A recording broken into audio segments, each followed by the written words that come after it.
जगत का लौकिक एवं परमार्थिक दोनों प्रकार का कल्याण करने में समर्थ होते थे। शरीर में सार वीर्य ही है। इसमें नाश से आज हमारा देश रसात कालों में पहुंच गया है।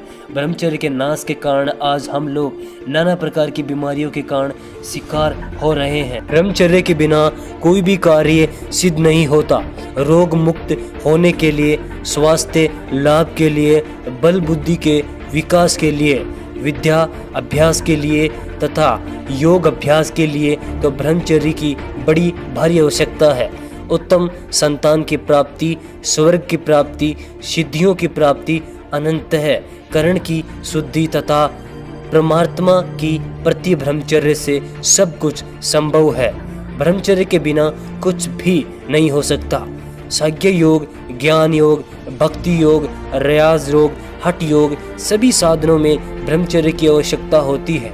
अतः लोक परलोक में अपना हित चाहने वाले को बड़ी सावधानी और तत्परता के साथ वीर्य रक्षा के लिए चेष्टा करनी चाहिए।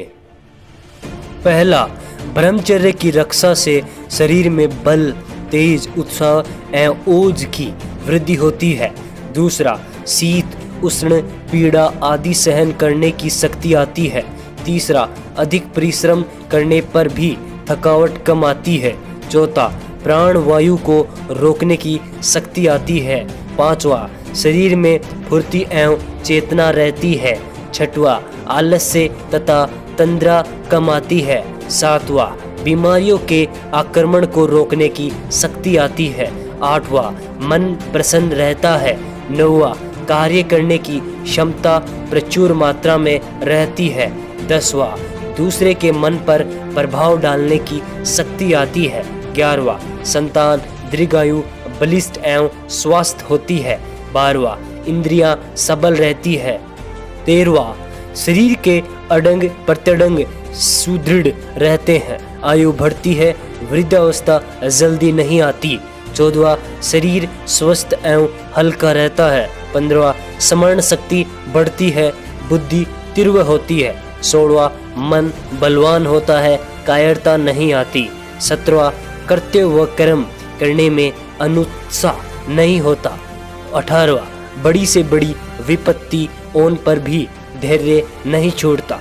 कठिनाइयों एवं विद्यमान बाधाओं को वीरतापूर्वक सामना करने की शक्ति आती है। 19वां, धर्म पर दृढ़ आस्था होती है, अंतःकरण शुद्ध रहता है।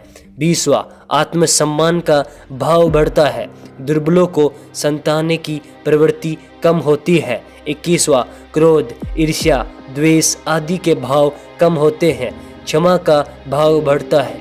22वां, दूसरों के प्रति सहिष्णुता तथा सहानुभूति बढ़ती है, दूसरों का कष्ट दूर करने तथा दीन दुखियों की सेवा करने का भाव बढ़ता है।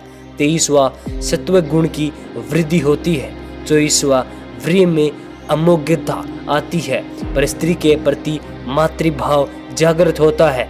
25वां, नास्तिकता तथा निराशा के भाव कम होते हैं। 26वां, असफलता में भी विषाद नहीं होता, सबके प्रति प्रेम एवं सद्भाव रहता है। 27वां, सबसे बढ़कर भगवत प्राप्ति की योग्यता आती है, जो मनुष्य जीवन का चरम फल है, जिसके लिए वह मनुष्य देह हमें मिला है। 28वां, मान्यता है कि ब्रह्मचर्य का पालन करने वाले लोग मानसिक रूप से मजबूत होते हैं। उन्हें जीवन के उतार चढ़ाव दिमागी रूप से तोड़ नहीं पाते। इनका मन बलवान होता है और कायरता इनके कोसों दूर रहती है। निराशा और अवसाद जैसे रोग इन पर जल्दी असर नहीं डालते। 29वां, कहते हैं कि ब्रह्मचर्य का पालन करने वाले लोग की सोशल लाइफ बहुत अच्छी रहती है।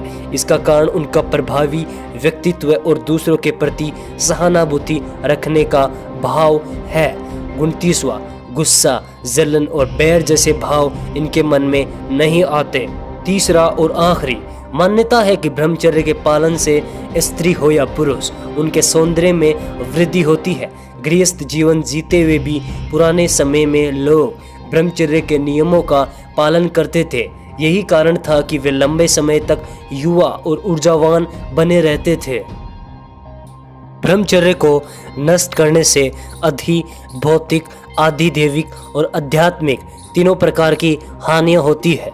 आदि भौतिक हानि यह है कि शरीर कमजोर हो जाता है, नेत्रों की दृष्टि निर्बल पड़ जाती है, पाचन क्रिया मंद होती है, फेफड़े निर्बल बनते हैं, सहन शक्ति घटती है, तेज नष्ट होता है और दुर्बलता के कारण देह में नाना प्रकार के रोगों का अड्डा स्थापित हो जाता है।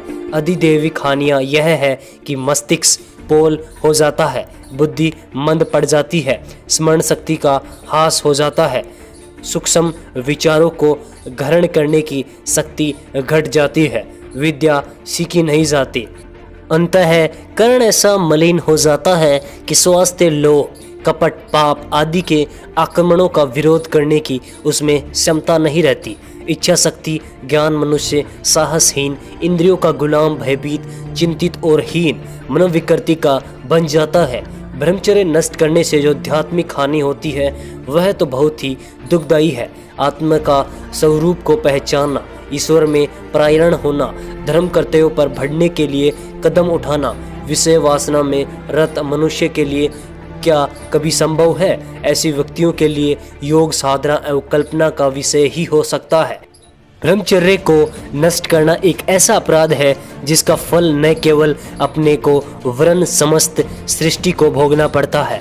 लंपट व्यक्तियों के निर्बल से जो संतान उत्पन्न होती है वह भी अपने पिता की कमजोरी विरासत में साथ लाती है।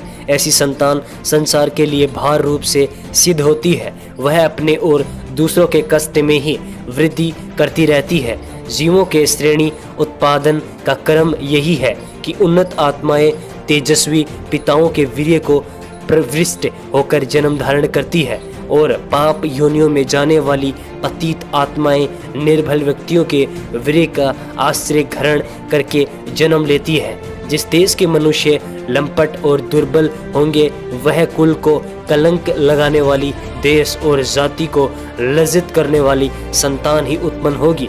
वीर्य संकलित होने के बाद यदि गर्भस्थापन में न काम आवे तो वह भी नष्ट ही होता है।